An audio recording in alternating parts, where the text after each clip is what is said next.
Start 2016 off with the purchase of one of our collections of classic TV, movies, those cliffhanger serials, those lovable cartoons, and everyone's favorite old-time radio. Go to oldtimeradiodvd.com today. You'll be glad you did. I was a communist for the FBI.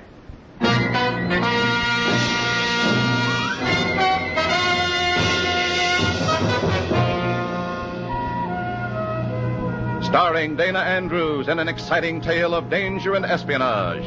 I was a communist for the FBI.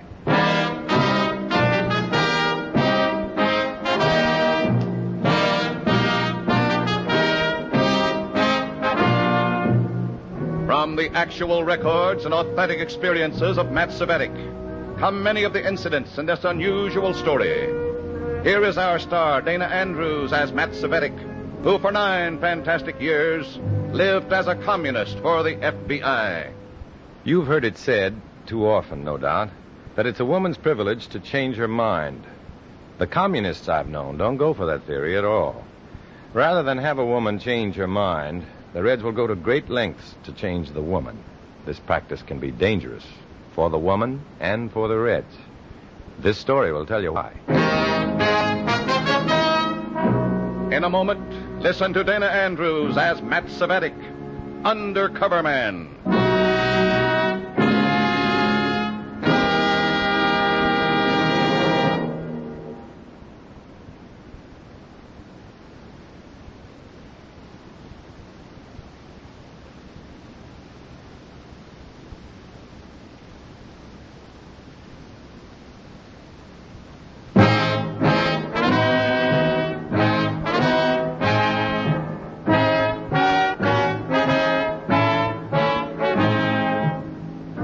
Here is Dana Andrews as Matt Cvetic, Undercover Man. This story from the confidential file is marked The Unwelcome Hosts.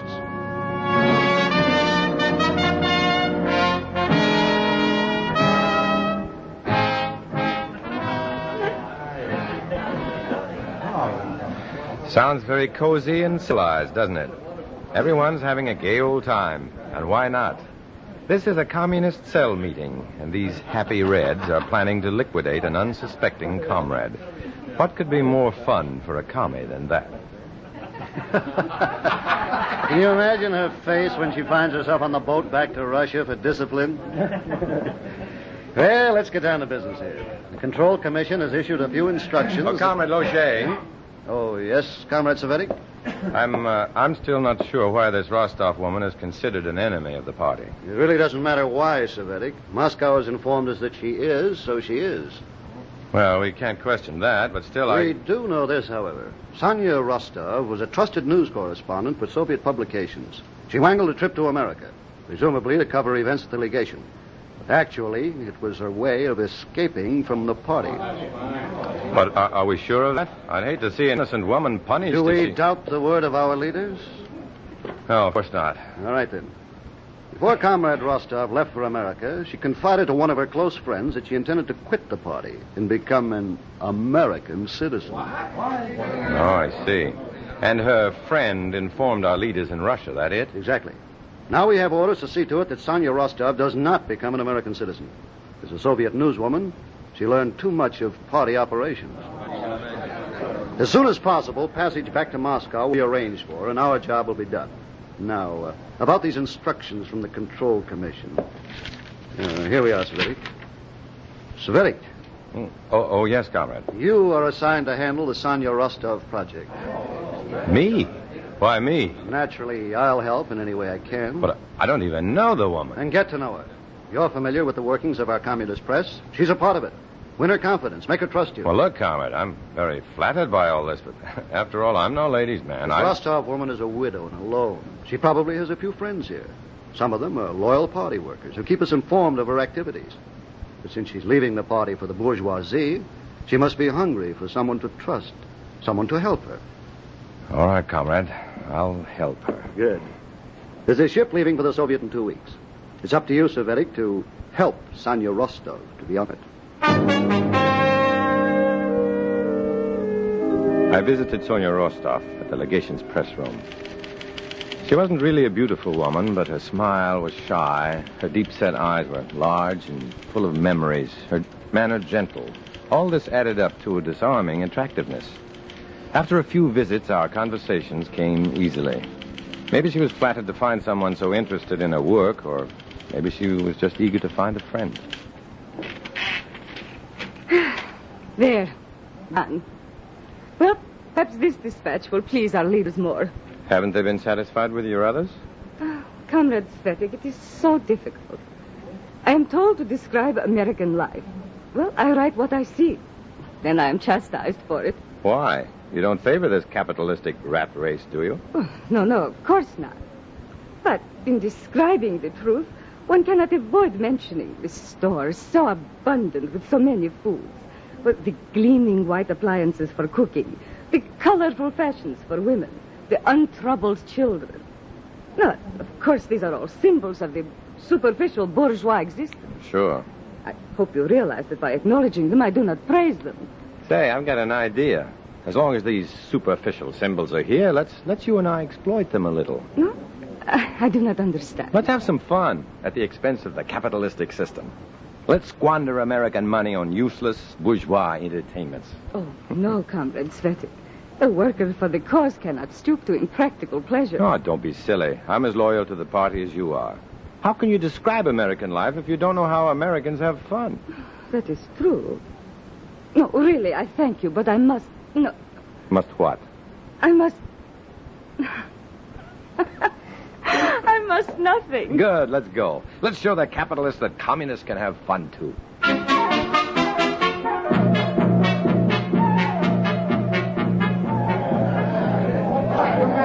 Test your strength, little lady. Test your strength.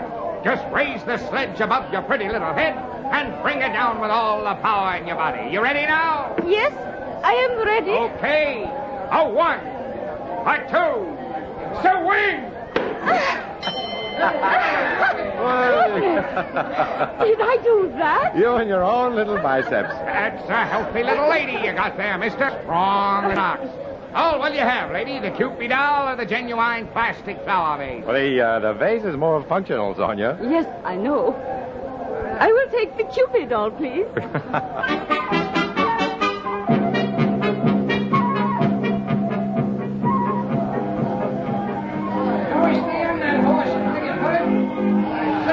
Say, gal, you look mighty pretty on that white horse. And you, Matt, you look so funny. What's so funny about me? I was born to the merry-go-round saddle. You're just not the type to ride a lavender swan. Okay, here you go. Jump down. That was fun. Well, where to now? Roller coaster, snap the whip, adagio. No, nothing more now. Carnivals are exhausting. Okay, let's sit down a bit. This bench okay? Good. Matt. Hmm? Forgive me. For what? I have been thinking. Oh, forget about it. We all make that mistake. No, I'm serious. I've been thinking how much you enjoy all this. Sure. Don't you? Oh, yes, I do. So very much. But, Matt, these enjoyments, they do not contribute to the progress of our cause, do they? Oh. Well, guess we're a couple of traitors. You're not really worried, are you? Oh, Matt, there's so much fun in America. Is it wrong to enjoy things now and then? To do things just for the sake of enjoying them? No, Sonia. It's not the least bit wrong. Oh, I'm so glad, Matt. So very glad that you feel that way, too.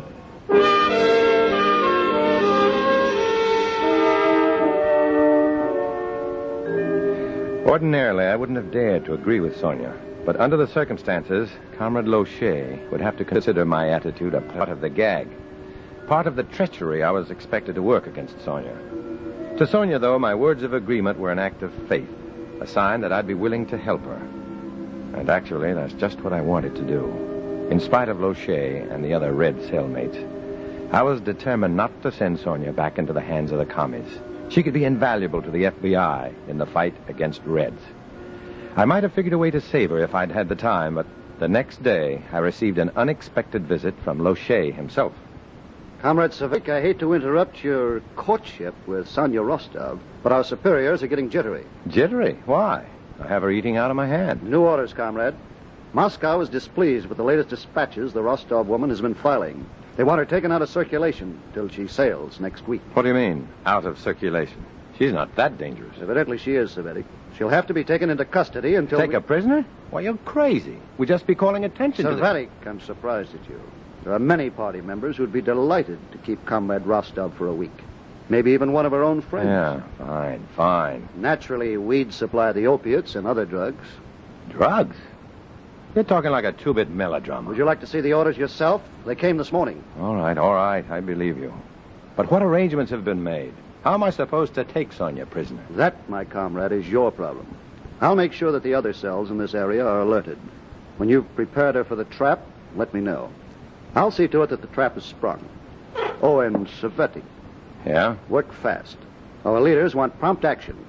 If you can't satisfy them, I will. The whole thing was like a pulp story nightmare. But this nightmare was real. There was no time for intrigue now. If I didn't get to Sonia fast, Lochet would. There was only one thing for me to do. Take the big chance. Bank on Sonia's fate in me. I went to her apartment and told her the truth. The whole commie plan to send her back to Russia. I told her to get out of town, hide, do anything to stay out of the reach of the Reds. But she had no money, and you can't travel far on hope. So we checked through her address book, found the names of John and Myra Levitt. Sonia had met them at a ceramics course they'd all taken together. They were nice people. Mr. Levitt answered the phone. When he heard the desperation in Sonia's voice, he told her to come right over, and that's exactly what we did. Sonia, dear, you have the best room in the house. I'll fix it up with clean curtains and a new bedspread. No, please, no bother. Well, I can see Sonia's in good hands. Don't worry about a thing, Mr. Cvetic. She's in very good hands. Oh, charming. A charming room. It's a good room for her. I'm sure it's very comfortable. Go inside, dear. Change your clothes. Make yourself at home. Perhaps I will. I'll only be a moment. Yes, go ahead. And take your time. Oh, Mr. Levitt, did your wife lock the door? Naturally, I locked the door. What would you expect? But you took the key. Sonia's in... Oh, he's here. I'll get it. Oh, we made good time. We only called him after Sonia called us. You must admit we worked fast, eh, Comrade Cvetic? Comrade. Well, Cvetic, I see you delivered the woman after all. Lochet, what... I must say you didn't give us much warning. At least the Levitts were alert enough to call me immediately. You mean you came over here? Oh, if she's going to make that much noise. Don't worry, Comrade Levitt. I've brought the remedy for that. Look, you're going to keep her prisoner here? Why not? The Levitts are respectable people. By the way, Comrade Cvetic, just what did you tell Sonia to make her so willing to come here? Well, Cvetic, speak up. What did you tell Sonia?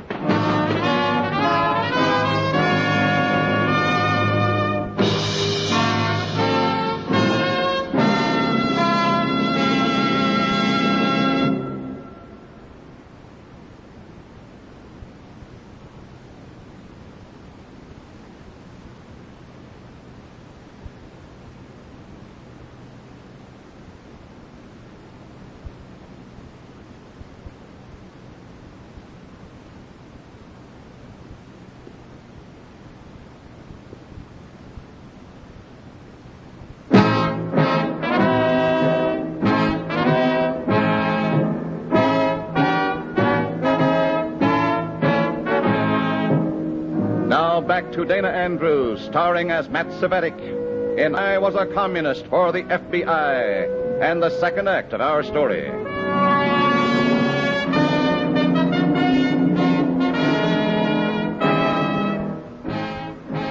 I was the spider, the unwilling red spider, and Sonia Rostov the fly. But my efforts to keep her out of the commie web had brought her directly into it, and I was caught there with her. I stalled while Sonia hammered on the locked door. Then the Levitts went into Sonia's room with an ominous-looking hypodermic syringe. In a few moments, she was quiet, and Lochet was quizzing me again.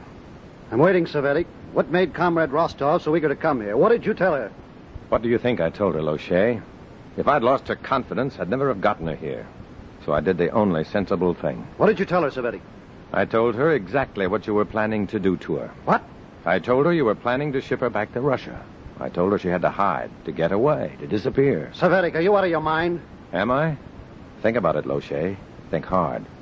Sonia's in our custody now, isn't she? She's just where we wanted her, isn't she? Yes. Yes, of course she is. But if that foolhardy plan had failed... It didn't fail, comrade. If I'd thought it would fail, I never would have used it. You play a dangerous game, Cvetic. Are you satisfied with the results? Yes, I must admit that I am. Then I'd appreciate it if you didn't find fault with my methods. I'm sorry, comrade. Frankly, I admire you. Courage, efficiency, and results. A noble combination. Yeah. Now, what about Sonia? Is she to stay here or what? She'll stay until it's time to put her on the ship. The Levitts will see that she's properly cared for. Huh? With those sedatives? The Rostov woman is dangerous to our cause, Cvetic. What's more important, one woman's life or the progress of the Red Master Plan?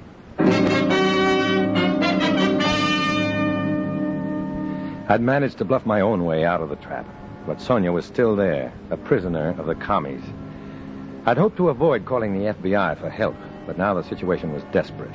I phoned my FBI contact, explained the problem as well as I could, and arranged to meet him that night. Fill her up, sir? Yeah, it's practically empty. Regular or Ethel? This Ethel should get a red star for mileage.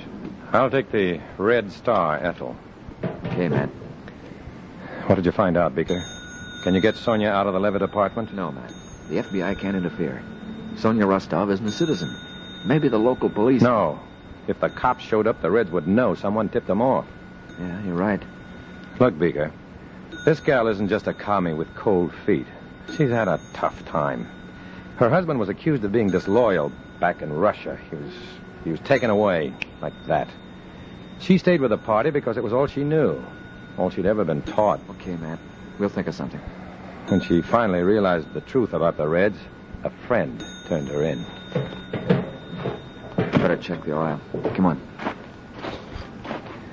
And what's more, she knows plenty about party operation. The FBI can use her information. We've got to get her out of there. Well, maybe a writ of habeas corpus would do it. Well, oil's okay. Well, how does a habeas corpus work? If a private citizen thinks someone's holding another person illegally, he has a right to make both parties come to court and prove it's all above board. Then let's file a writ. Listen, if the FBI pokes around in the case, it'll stir up suspicion. You find us somebody, Matt. A friend who's willing to file that writ of habeas corpus. And we'll see that it's served. Okay? Well, I'll try. But with commies in every corner, how do you know when a friend's a friend? All that day and the next, I tried to think of someone who might be willing to help Sonia. I spent another day at the legation in the press room, hoping that someone there might have missed her. But I found no one I dare confide in. I was frantic for an idea, a plan of action. I decided to go to Sonia's apartment to find her address book. I had no trouble picking the lock and getting in. No trouble finding the address book either. I opened the book, looking for a name that might ring a bell. When someone did ring a bell, but it wasn't the kind of bell I had in mind.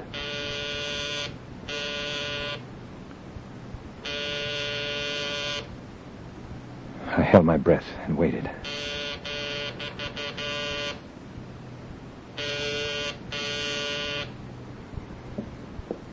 Whoever it was had given up. I waited a moment, then tiptoed to the door and opened it a crack. Down the hall, just starting down the stairs, I saw a little old man carrying some freshly cleaned clothes. They were covered with large paper wrappers used by tailors and dry cleaners. He hadn't been able to deliver the clothes to Sonia. Maybe this was my cue. Maybe this little old man was the answer.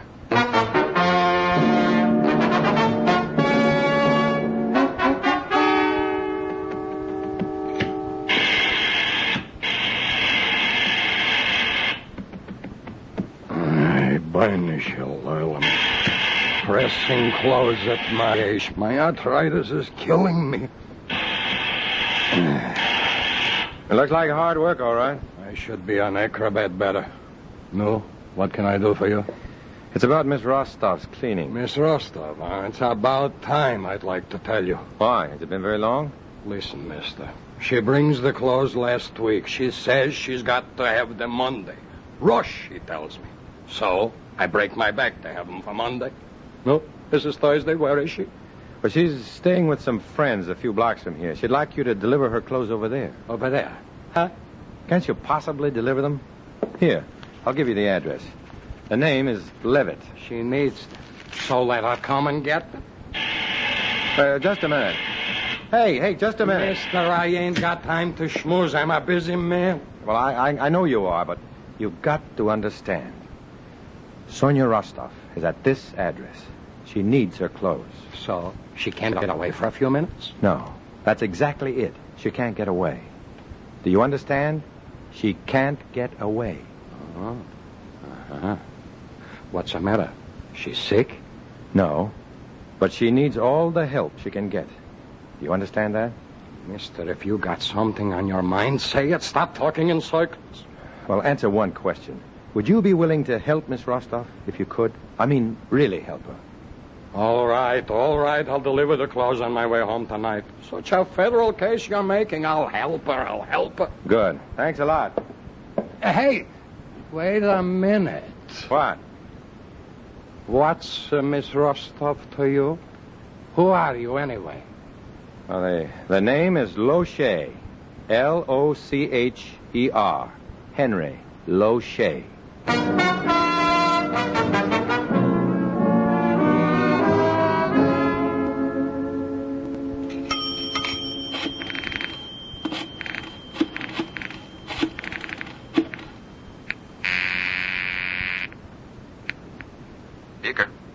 Beaker, this is Red. Hi. What's up? I've got the man for you. He runs the dry cleaning shop on Sonia's block. His name is Geller. Did you explain about filing the writ? No, I couldn't take the chance, but I pumped enough curiosity into him. He knows something's fishy. Now it's your turn to take over. Okay, Matt. Should I tell him the truth? Sure. He's got all the decent reflexes. Once he knows you're an FBI man, I'm sure he'll cooperate. That is, I hope he'll cooperate. I was right this time. Mr. Geller cooperated. He filed the writ of habeas corpus, and the next day I learned from the FBI that it had been served on the Levitts. Now they had to appear in court with Sonia Rostov and prove that she was not their prisoner. It looked like things were pretty well buttoned up. But that night, as I was congratulating myself, I got a sudden thought. A thought that made my flesh creep. Trapped commies do desperate things, and the Levitts were ruthless people. What if they tried to duck out on that court order? What would they do to put Sonia out of the way? I grabbed my hat and headed down to the Levitts' apartment building. From a doorway across the street, I could see the lights still burning up there in their fourth-floor flat. Then, one by one, the lights blinked out. I ran for the drugstore on the corner and phoned Beaker at home.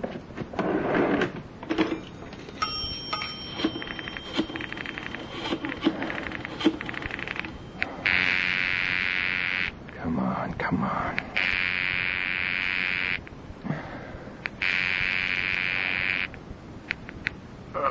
Hello. Well, Beaker, listen. The Levitts are pulling a vanishing act. What? Wake up, will you? Okay, I'm awake. Tell me again. The Levitts are about to duck out. If I called the local police, I'd have to identify myself. Call them, will you? I'll try to stall the Levitts till they get there. Okay, Matt. I'll get right on it. When I got out of the drugstore, all the lights in the Levitts' apartment were out. By the time I got to the building itself, John and Myra Levitt were just stepping into the street. They each carried a suitcase. Oh, John! Myra! Wait a minute! Hey! I almost missed you. Where are you going? Cvetic, we haven't time to talk now. You'll have to excuse us. Why? What's the matter? Comrade, please, don't ask questions. Where's Sonia? Don't ask questions. Come on, John. For just a minute. Cvetic, get out of the way. Where's Sonia? Upstairs in the apartment. You left her alone? Are you crazy? I'm sure Comrade Locher wouldn't appreciate that one bit. Comrade Locher, that idiot. Locher's done enough damage. Don't worry, we've reported him to the Control Commission. What are you talking about? Just because he can't keep his mouth shut, some tailor or somebody served a writ of habeas corpus on us. Now get out of the way, Cvetic. We haven't much time. Well, what about Sonia? What did you do with her? Upstairs. We fixed it so it looks like she took an overdose of sedatives, sleeping pills. Now, for pity's sakes, comrade, stop bothering us. Just a minute there, you with the suitcases. Myra, look. Oh, no. There must be some mistake, officer. Mr. and Mrs. Levitt haven't done anything. Levitt, huh? That's who we want, all right. Come on, you two. We got a warrant for your arrest. Officer, I'm sure there's Never been mind. Well, where are you keeping Sonia Rostov? All right. Let's go back to your apartment. No, not you, buddy. What? You heard me. You're not invited. Keep moving.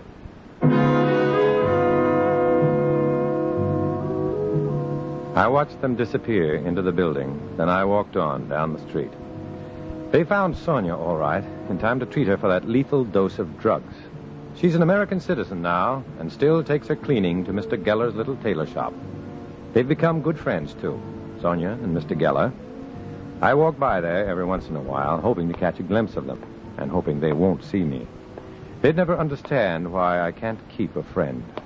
They'd never understand why I stay in the shadows and walk alone.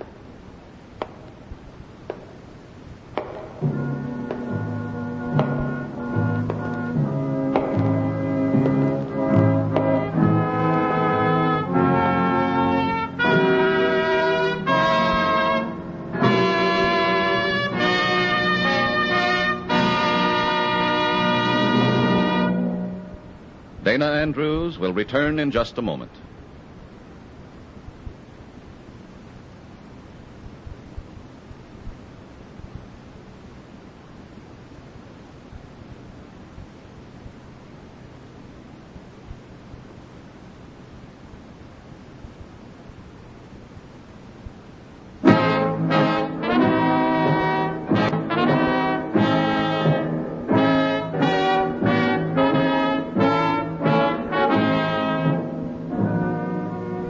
This is Dana Andrews again with the reminder that free people never have to choose their friends.